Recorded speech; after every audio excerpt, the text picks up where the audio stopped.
Complaint और FIR में जो अंतर होते हैं उसे हम देखेंगे। आपराधिक मामलों में आपने कंप्लेंट और एफआईआर जैसे दोनों शब्दों को सुना होगा। जब भी बात थाना कचहरी की होती है तब हमारा सामना इस तरह के शब्दों से होता है। हालांकि कई बार लोग इन दोनों के प्रयोग को लेकर दुविधा में पड़ जाते हैं। आज हम इस वीडियो के माध्यम से इन दोनों के बीच के अंतर को समझेंगे।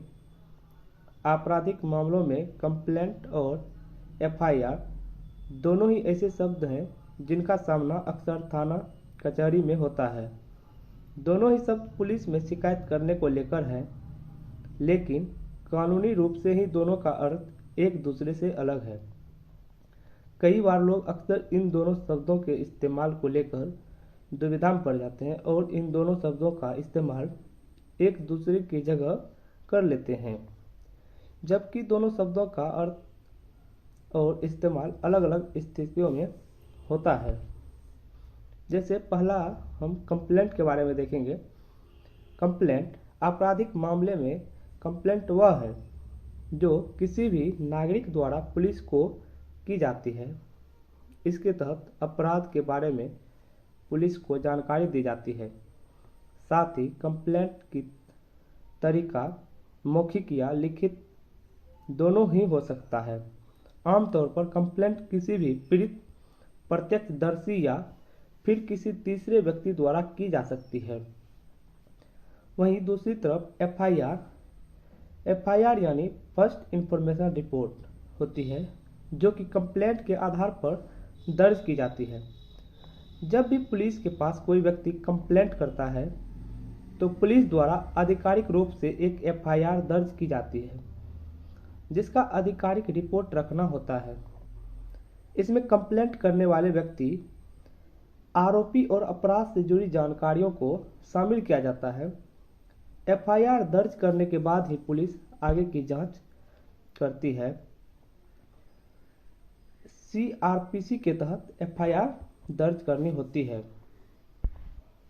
अब हम कंप्लेंट और एफआईआर में प्रमुख अंतर को देखेंगे। फर्स्ट पॉइंट, कंप्लेंट किसी भी व्यक्ति, प्रत्यक्षदर्शी या फिर तीसरे व्यक्ति द्वारा की जाती है, जबकि एफआईआर कंप्लेंट के आधार पर दर्ज होती है। यही वजह है कि जब तक पुलिस एफआईआर दर्ज नहीं करती तब तक आधिकारिक रूप से जांच शुरू नहीं होती है। दूसरा पॉइंट, कंप्लेंट मौखिक या लिखित रूप से हो सकती है, जबकि एफआईआर लिखित रूप से एक आधिकारिक दस्तावेज होता है जिसका रिकॉर्ड पुलिस द्वारा रखा जाता है। कंप्लेंट के लिए किसी फॉर्मेट की ज़रूरत नहीं होती है, जबकि एफआईआर के लिए क्रिमिनल प्रोसीजर कोड की ज़रूरत होती है। अगला पॉइंट है, कंप्लेंट के आधार पर जांच शुरू नहीं की जा सकती है, जबकि एफआईआर के आधार पर ही पुलिस अपनी जांच शुरू करती है। अगला पॉइंट है, कंप्लेंट दर्ज कराने के लिए कोई समय सीमा नहीं है, लेकिन एफआईआर दर्ज होने के बाद एक समय सीमा होती है, जिसके बाद कोर्ट में केस पेश करने के साथ केस पर काम करना होता है।